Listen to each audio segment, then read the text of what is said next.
Angel. Thank you for inviting me. Opo, ano nga po ang inyong nickname? Tama po ba na Ginch? Yeah, Jean's Dragon po, yung Facebook page. But you can call me Jean. Opo, Yeah. ayan. Opo. Ma'am, para lang po dun sa mga kabubukas sa kanilang mga radyo at TV, ano ho ba ang Ghost Month?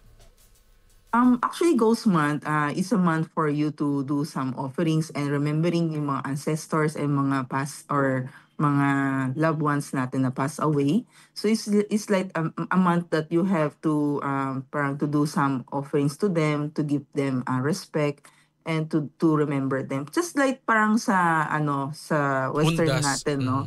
Sa Western meron tayong tinatawag na All Souls Day, gano'n na we go to visit them, we give them offerings like flower, ganon, foods like that. So sa Chinese culture, actually it's a culture, no? It's a practice. Hindi siya exactly feng shui.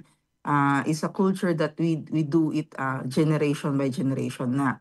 Ayun. So parang itong month na to, naghahanda talaga lahat ng tao na kung ano yung mga pwede nila i-offer. Ganon. So kaya meron tayong mga setting of dates na from this date to this date. So anong month ka mas convenient to visit them, to do offerings, gano'n. So, actually, the Ghost Month is not really so scary. You just need to appease them, to remember them, and to give respect, no? But somehow naman, since it's a practice, no? So, ang Ghost Month is like the gates of hell is open. So, they are free, no? To visit us, no? Kaya mas feel natin yung energy vibration na mas mabigat lang dahil kasi congested. Ayun. Kasi if you know in Feng Shui, we practice it the yin and yang. Opo. Sila kasi is considering yin. Kaya during the Ghost Month, marami tayong mga obstacles or we can feel medyo mabigat tayo, no? Or marami tayong ginagawa or marang distracted. That's why meron tayong mga list of mga do's and don'ts na we can follow para at least to make yourself smoothly, no, itong month. So doesn't mean that you have to freeze yourself na wala kang gagawin. Ang kailangan mo lang is to be more cautious lang tayo. Mag-ingat lang na para at least to prevent or to avoid any danger. Kasi since the energy vibration is very congested kasi yin and yang is naghama. So pag nagsama so far, alam natin magiging imbalance, no, yung vibration. Kaya sometimes you can feel na yung may mga negativity na dumadating. Ganon. Opo. Ma'am Jean, ano po yung mga karaniwan na pinaniniwala ang sinusunod ng mga pamilya tuwing Ghost Month po?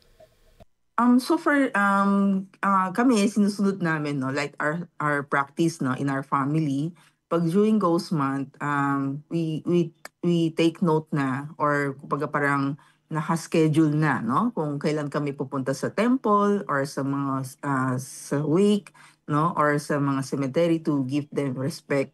Or also naman sa bahay, no, we also do some offerings, no, to invite the mga spirits or ghosts na living in the environment to appease them by doing offerings din. Let's say, mga lighting of mga incense, no, sage, candle, ayun. So, we also do yung mga burning of papers, no, mga paper money, para to give them a peace, no, or to give them happy. Yun. So, parang, pag sinabi mong Ghost Month, we also call it like Hungry Ghost Month, no? So, parang nagpapakain din tayo, parang piyesta nila. Ayun. So, kung parang bisita, no? So, pag may bisita tayo sa bahay, ano ba ginagawa natin? We usually handa, no? Yes. Yun. So, the same thing din with the Ghost Month, we call it a Hungry Ghost Month. Kasi gutom sila. So, they are seeking for food. That's why this is the month na parang free sila to get food or to being fed by the family, no? Yun. Kaya, ito yung usually ginagawa namin. Yun. Or ginagawa na rin kasi we also teach din or share our practices to most of the people din. O kaya mga, let's say, my client, no? Kahit na Filipino-Chinese, wala siyang conflict, no? Kasi it's a practice. So it's either you're going to practice or to do it or not. Ganon. So wala naman siyang harmful na, you should do it, you must do it. Ganon. So parang it's a sincerity o anong intention mo, you want to do some offering. Kasi meron din naman yung ghost na kasama, like I mentioned before, ancestorian or mga loved ones natin na Mm. na-pass away, Mm. or meron din mga tinatawag na wandering spirits or mga good brothers and sisters soul na nagwa-wander sila. So we can also give respect din to them. So feed them, no, a food. Let's say sa Philippines kasi ito yung practice na ginagawa natin. But other country like Asian countries, no, is since it's a tradition or it's a generation celebration ng mga ghosts, no, sa daan naglalagay din sila mga offerings din. Oo. Dito sa atin Oo. parang sa mga bahay lang po, no? Sa Philippines usually kasi since small community tayo, no, in a Filipino Chinese community na we do practice of Ghost Month. And since ngayon kasi medyo nagiging familiar na rin sa mga tao, no? Ayun, so ang practice kasi nasa bahay lang. Oh, let's say bahay, office, or Temple. even in your temple, yeah, temple, no? Or even in your surroundings lang na if you want to do offering. Kasi yun nga, sincere mo or intentions mo to do it. Not because na ito kasi sabi nito or sabi nito. So you should be the intention or the sincere na to do the offerings, no? But at least, pag nag-offer ka, it's a kind of, let's say, parang good merits mo or good karma. Parang gumagawa ka rin ng parang mission. Okay? You're helping din or nagbibigay ka rin ng mga pagkain or nag-offer ka rin. So in return, magiging masaya din yung mga hungry ghosts. So pag you-feed them nicely, you appease them, so magiging happy ghosts na sila. So we call it the good brothers and sisters soul. So in return, bibigyan din tayo ng blessings. So, Oo. ma'am, kahit po hindi Filipino-Chinese, kung halimbawa po yung kanilang kamag-anak na yumao ay Christian, alam niyo po yung Catholic, okay lang po na i-practice din po yung offering para po sa mga yumao. Opo. Yes, yes. Actually, itong practice na to, walang restriction and there's no limitation of what kind of citizen or what kind of race natin. Basta as long as ang pinaka-importante dito, the intentions, no? And yung gusto mo mag-offer. Oo. Opo. Ganun. Ma'am Jean, ano po yung mga dapat iwasan? Kasi kanina dito sa programa may mga nabanggit po kami Opo, na mga dapat parang- iwasan tulad ng pagpapagabi, pagpapakasal, pagbubukas ng negosyo at iba pa. So ano po, tama po ba yung mga nabanggit natin kanina? Yeah, opo. Actually, these are the things to avoid, no, during Ghost Month. But doesn't mean na talagang hindi pwede. Ayun, Opo, kumbaga meron kung din pwede lang kasi, maiwasan. if you can prevent, you can avoid it, and then it much better, no? But at least you can lessen your problems, lessen your negativity or any vibrations. Kasi hindi din natin pwede sabihin na during the Ghost Month, the full month, no, na wala tayong gagawin, okay? And sa Chinese practice, no, or we call it the Feng Shui practice, we also have the call na Feng Shui calendar. Okay? So pag sinabing doon sa month of this August, meron din mga dates din na auspicious. Okay? Auspicious. So you can choose, no? Kung ano yung mga auspicious dates, then the date na pwede kayong mag-initiate. Kunyari, signing of contract or moving house or doing something important, no? You can choose those dates kasi we call it the Feng Shui calendar or almanac, no? Ayun. But ang ano lang dito is yung mga actions natin or mga special important matters natin, mas ina-advise natin na gawin mo siya in the daytime. Okay. Oo. Huwag Yun. sa So gabi. let's say Gabi. kanina nabanggit nyo na bawal ang gabi, ganun, which is okay, tama din yun. Kasi yun nga, in Feng Shui we call it the yin and yang vibration, no? So pag gabi, yun yung yin energy na. So pag medyo marami tayong ginagawa pa, is a yang actions, no? So parang yung mga ghosts or yung mga mas malakas na yung powers nila or yung vibrations nila. That's why pag meron tayong ginagawa during a night time, somehow magkakaroon tayong mga disturbance or any misfortunes, no? Issues. Kaya iniiwasan natin.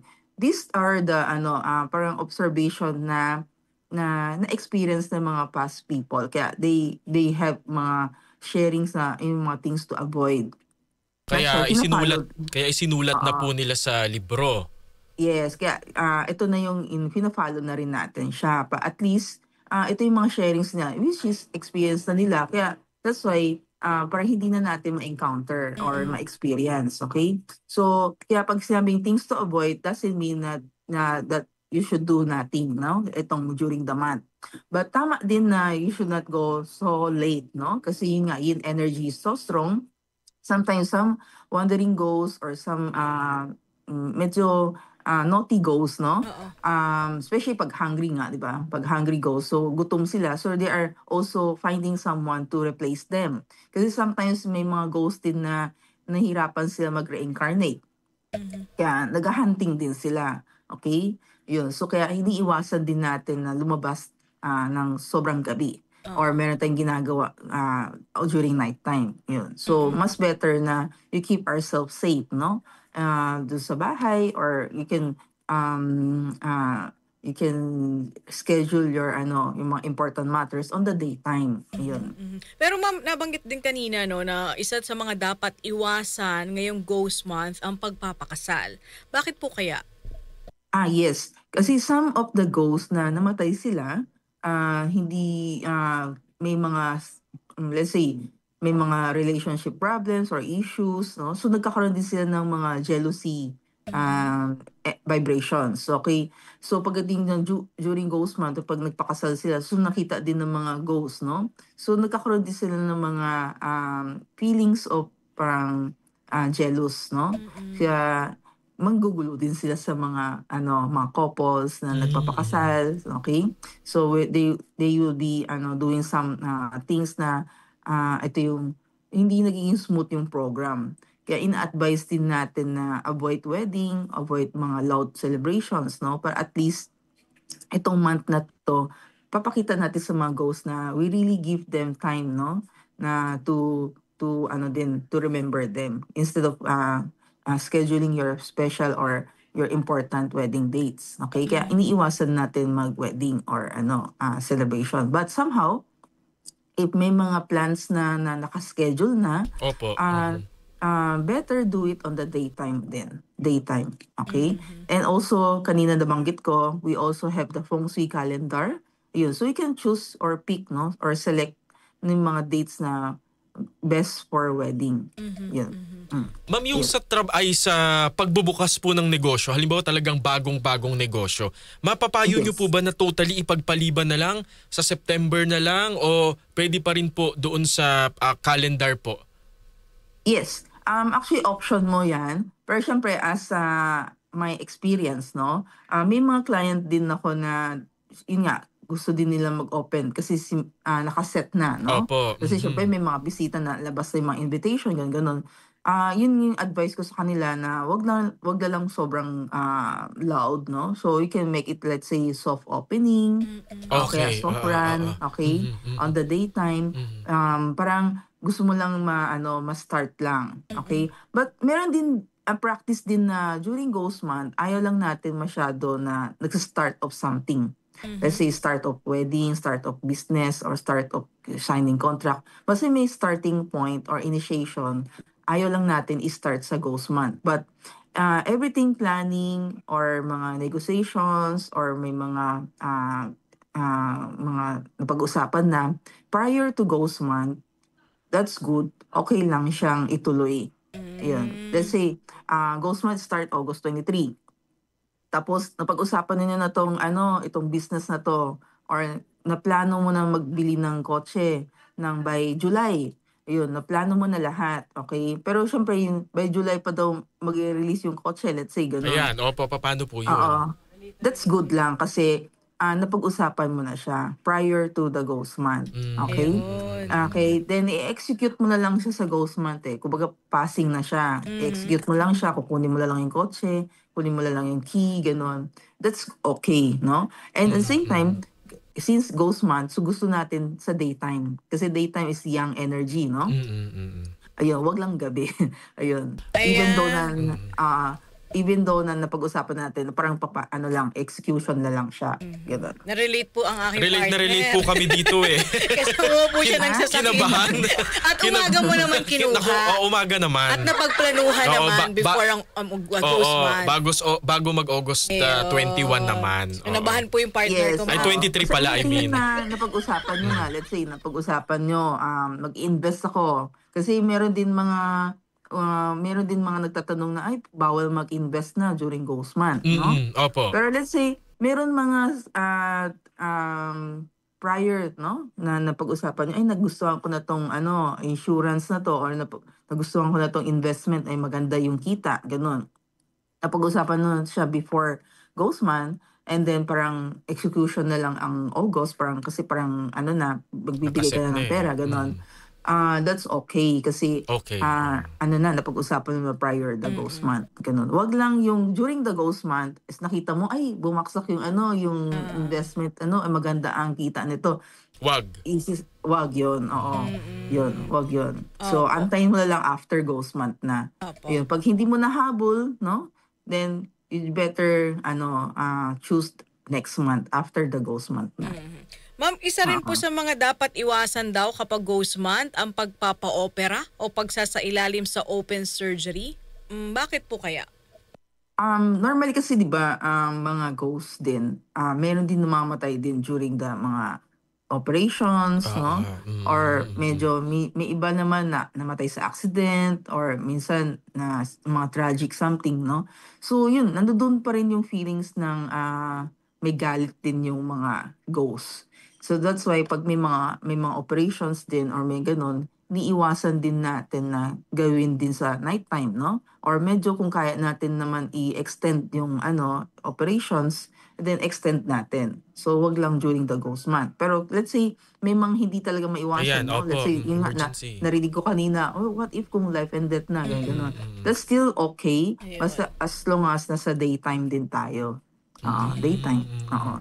And So- meron din ako mga client din na they also practice na may mga protection charms sila during the operations. Okay din yun. Opo. Ano Oo. po yung mga klase po ng mga charms or na protection. talisman na pwede pong isuot? Especially kung halimbawa po ganun, alam nila baka po kasi manganganak, yung kumbaga po unplanned po eh. Unplanned, yes. Meron po tayong mga crystal protection charms na bracelet, no? That you can wear it on your wrist, no? Para during your operation mas maging safe. But somehow naman kapag operation, alam ko bawal magsuot ng mga ganun, no? So pwede mo na lang isama na lang sa pouch, no? Kung meron kang gown, ilagay mo lang sa sa pocket ganun para at least may protection lang para yung vibration, no, hindi ka mabilis ma-intrude ng mga ghosts, ganun. Kung within the room po, halimbawa po totally, di ba po pag halimbawa naka-lab gown, tas talagang open surgery, wala pong pwedeng ibang accessories. Pwede po bang nasa loob lang po nung operating room yung charm kung sakali? Or hawak nung... Or hawak nung Pwede. doktor. Basta Nung nurse. within the surroundings mo. Pwede within na the po yun. surroundings, pwede yun. Basta as long as yung the same thing, kasi mga charms, no, mga protection charms, hindi lang basta-basta nilalagay. Meron din tayong mga instruction, no, on how to start using the charms, no. Yun, so importante yung mag-operation or yung family na pwede kasama, no, sa labas or they can do the yung parang putting the intentions na for guidance, for protection, for safety, and then ilagay niya doon sa tabi ng operation room. Pwede yun. Opo, kasi iba baka mahigpit po kasi pagdating sa Yes, ganun. alam ko mahigpit din sa hospital. May mga restriction na bawal magsuot ng mga charms, no? Ayun, so yun yung isang best way na pwede nating gawin. Maglagay tayo ng charms sa gilid na lang or sa room mismo para for safety and protection. Ayan. May tanong po dito, ma. Meron daw po bang partikular na kulay ng damit na swerte o malas isuot sa panahon po ng Ghost Month? So far naman, the colors of the shirts, wala naman masyadong major bearing, no? Ang Mm. importante na lang during the ghost month, ayaw lang natin masyado yin, no? Yung energy. Kaya you can wear yung mga bright color para to increase your yang vibration. So that's why you can use yung mga red color, mga orange, purple, Wag black, ganun, brown. yes, Mm, iwasan lang yung mm. mga dark color. Mm. Dark color. Kasi sometimes doesn't mean black is bad, no? Mm. Kasi sa feng shui wala naman tayong mga sinasabing super lucky or super bad colors, no? Basta as long as the person wearing that color are happy, yung emotions niya happy, that's good. Yes. Mm. Okay? Yun. Kasi pwede naman tayo Ganun, ang ganda maglagay ng nun. mga accessories na to to lift up the emotions or to lift up the vibration. Ang importante lang dun kung masaya ka ba dun sa damit na yun. Correct. Yan, mamaya opo. kasi, Mhm. mamaya kasi pag sinabing, ay bawal itong damit na, so nakakasira na ng emotions mo. Correct. Oo. So kaya importante, 'di ba, isa doon sa avoid yung moody, avoid emotional instability, avoid Mm. yung mga angry, ganun 'di ba? So that's why during the ghost month, you wear something that you want or you like that makes you happy or yung mga happy colors ganun. Okay 'yun. Mhm. Another question, Ma'am Jean, ano? Ano daw po yung mga pampaswerte o proteksyon na po pwedeng ilagay sa kanilang mga bahay o sa opisina tuwing Ghost Month? So for my advice, if you can see my mga social media page, no, nag-post din ako ng mga charms that you can use, no. Meron tayong mga Hungry Ghost Man Protection Charm bracelet, no. Ito yung mga bracelet na may mga mantras, may mga crystals that protecting, no, mga negative vibration affecting you. And meron din tayong mga cellphone charms, no, na nilalagay sa cellphone para Meron. po. Cellphone charms 'no, na nilalagay sa ano lang, ilalagay mo lang ipit mo lang sa likod ng cellphone mo Opo. Mhm. para for protection din. And also meron tayong mga office charms or house charms na you can display 'no, or install on your working table kung saan ka nagwo-work, kung saan ka nag-o-office, you can place it on the table para, to keep away yung mga bad vibrations 'no, towards you. So we have yung mga sky animals 'no, charms that you can display on your table and also meron tayong mga dream catcher na puwede isabit natin sa bintana, sa pinto, para to prevent yung mga negative chi or energy coming into your place, no?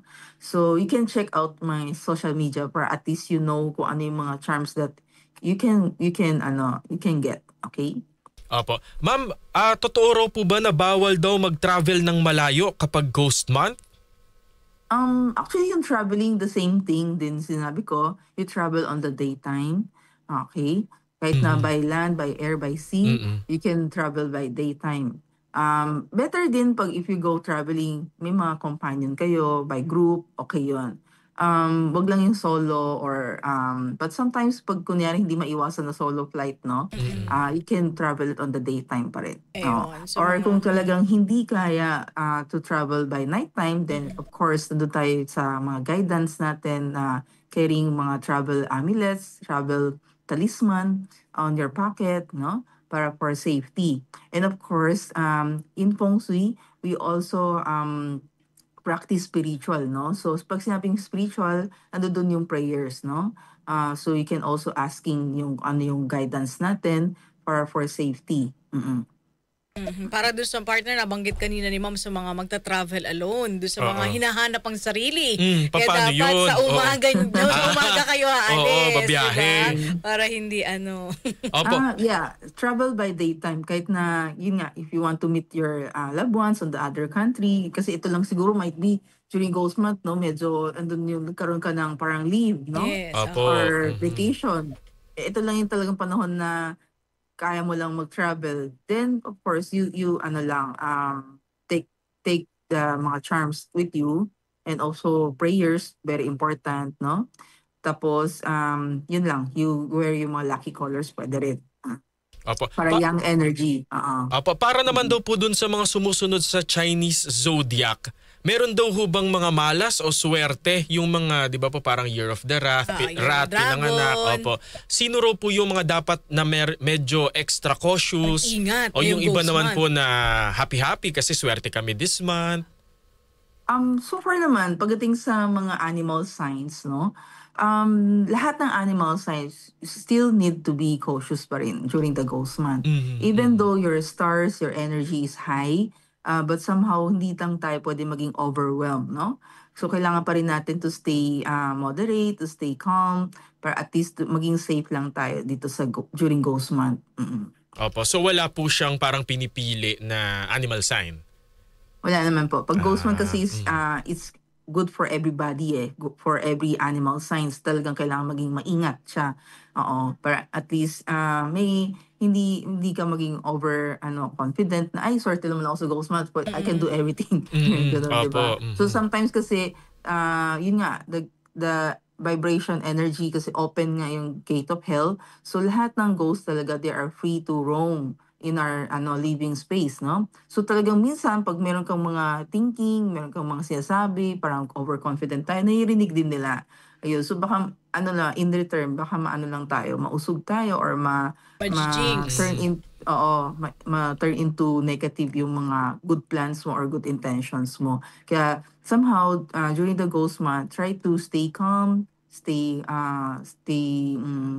positive thinking or emotionally balanced, and wag lang tayo masyado overwhelmed. Ma'am, pagka daw po ba ghost month, bakit karamihan daw po parang walang pera ang karamihan? Parang gipit, gano'n? Gipit, oo. Yun nga dahil sa paniwala, no, or tradition na pass down, no. So kasi especially kasi itong practice na to hindi lang naman nag-start lang ngayon lang. So it really comes from generation to generation. Kaya may mga business tycoon, may mga business they really practice the ghost month na during ghost month wala tayong masyadong activity, wala tayong masyadong gagawin.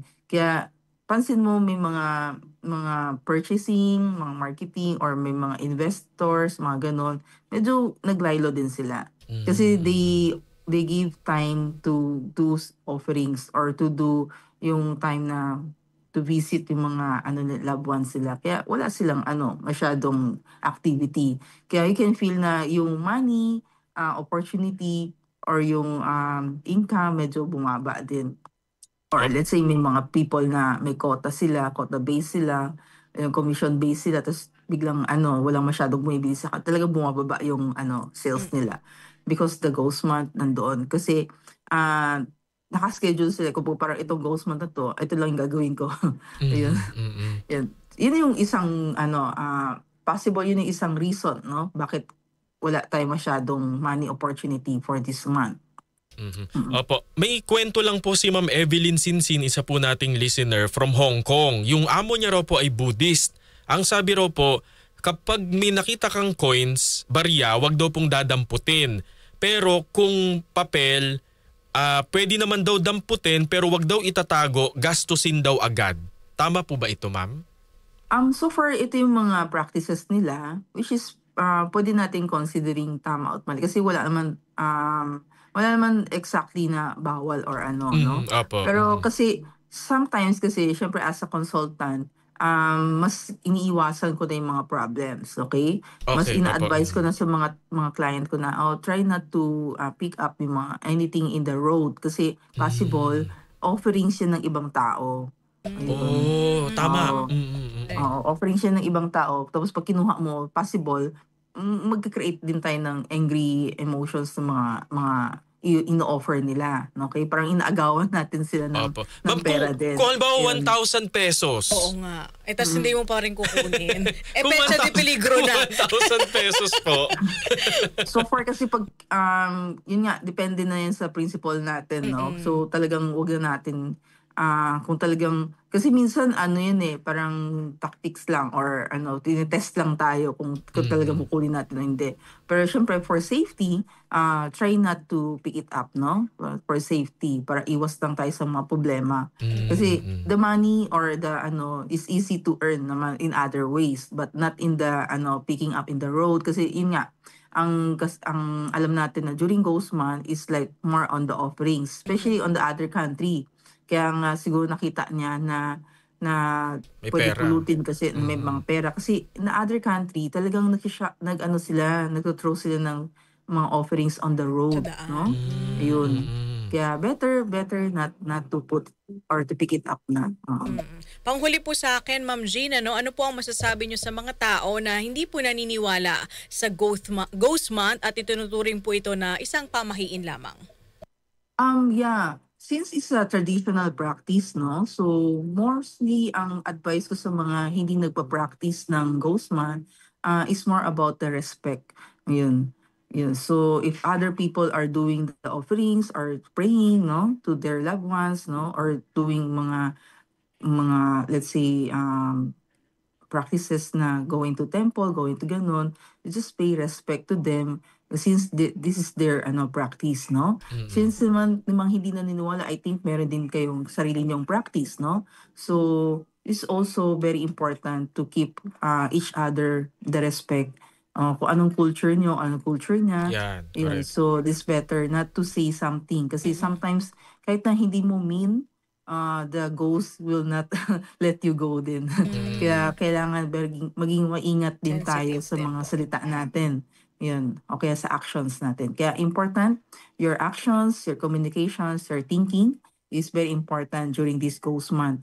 But at least to prevent or to avoid any problems or issues. Ayun. Paano daw po, Ma'am, yung mga ghost project? Ghost flag project. Ang gobyerno ng Pilipinas. Yeah, yun, di ko na alam. Kala ko magre-react pa si ma'am. Siguro po pinakamaganda ma'am dun sa ating pinag-usapan, yung binanggit po ninyo na parang instead na mag-focus dun sa mga bawal, pwede, swerte, malas, yung parang season of reflection po, no? Correct. Itong panahon na ito. Yes. Tama din po. Actually kasi may mga client din ako na during this ghost month, they really do mga prayers talaga. Alam mo yung parang they go to a certain place na parang treatment house ba yun, gano'n. Parang retreat house. Opo, parang retreat house. yeah. Opo. Retreat house, they do talagang for prayers, for meditations, and like you saying na reflection time, and tama din yan. Opo. Siguro po last na message nyo na lamang po para sa ating mga tagapanood at tagapakinig. Yes, so for during the ghost month, ang advice ko, no, to stay safe, to stay focused, and to have good clarity of mindset para to prevent any mga conflicts or misfortunes, no, in your life during this ghost month. Try lang to be happy, no, and good positive thinking for this month. Yun, remember the ACT, as I mentioned, A is the actions, no, C is your communication, T is your thinking. So if you have this balance, then of course you can have a happy ghost month. This ghost month season. Opo. Ma'am, kung halimbawa pong merong mga gustong magpakonsulta po sa inyo o meron pong mga kagaya po ng mga charms po na gusto po nilang ma-acquire, Yes. saan po kayo Kaya pwede? Kami ni Kuya Zander. mag-browse? Yeah, you can if you want to check out my mga Hungry Ghost Month charms or protection and display, no, on your home or office or your personal, no, you can browse on my social media, Ginge Dragon, or you can message me on my personal account, Jin Yu Chua. You can message me, or you can go to our physical store. My physical store is Dragon Phoenix, located at 807 Ongpin Street. It's in the Binondo, no? Opo. And also, for those people na malayo sa Binondo, you can also go to Green Hills. I also have store doon, Golden Phoenix Feng Shui Store, located at 2nd floor, Vira Mall, Green Hills. Ayan, opo. Ma'am, bago po namin kayo pawalan, sabi po ni Ma'am Melanie de la Cruz, nakakahanga daw po yung practices ng Filipino-Chinese kahit daw matrabaho ay nasusunod pa rin. Opo. Kasi normally kasi pag may mga problems na, there's always a solutions. Okay? Kaya kailangan lang talaga to keep yourself calm and think of a better ways, no? To surpass those problems. Apo. And with that, Shishe!